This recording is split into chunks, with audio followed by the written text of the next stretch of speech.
Look, I got a question for you. You ready to rise to the challenge in 2024 and elect Democrats up and down the ballot here in Spokane County? Are you ready to send Maria Cantwell back to the United States Senate? Are you ready to send Marcus Riccelli to the state Senate? And are you ready for Bob Ferguson to beat the anti-choice Dave Reichert for our state's governor? Look, I just want to say something briefly about this gubernatorial race, this governor race. Look, Dave Reichert, he voted 93% of the time with Donald Trump when he was in Congress. 93% of the time. Go ahead and boo that. That's fine. Look, but it's worse than that. That is a higher percentage. When he was in Congress, is a higher percentage aligned with Donald Trump more than any other person in the state's delegation to Congress. That includes Kathy McMorris Rodgers. Do you want a governor more conservative than Kathy McMorris Rodgers? Look, and let me also say that's a higher percentage than Mitch McConnell. It's a higher percentage than Ted Cruz.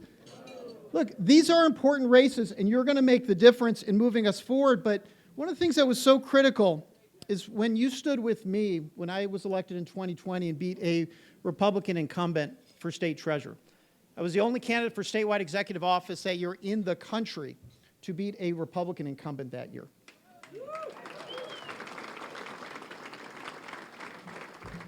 And we did it because of the grassroots support of all of you.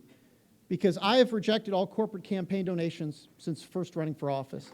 Because it's important, because there is no position where it is more critical to not have corporate campaign donation entanglements than your position of state treasurer. And let me tell you why.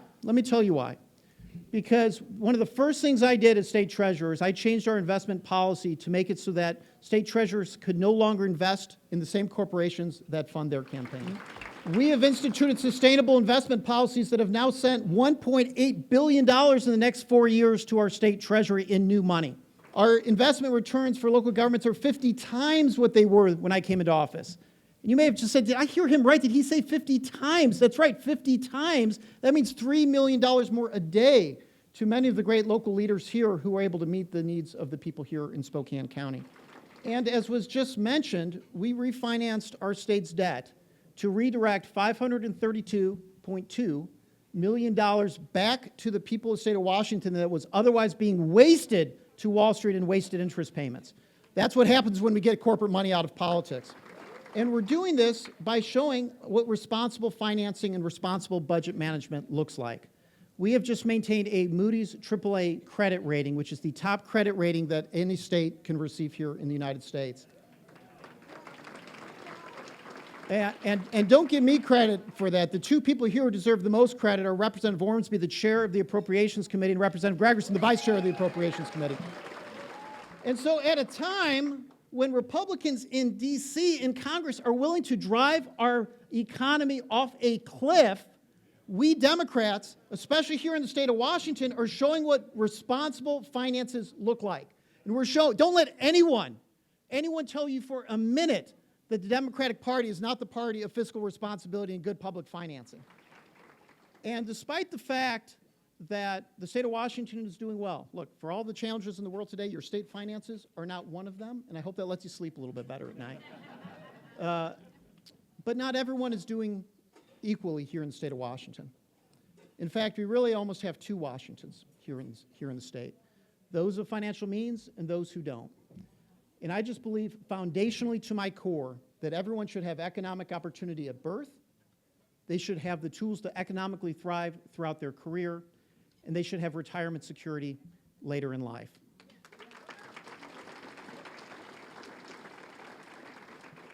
But that needs to be more than just words or more than just a vision. We have to put policy behind that, and that's what we're doing in the Treasurer's office.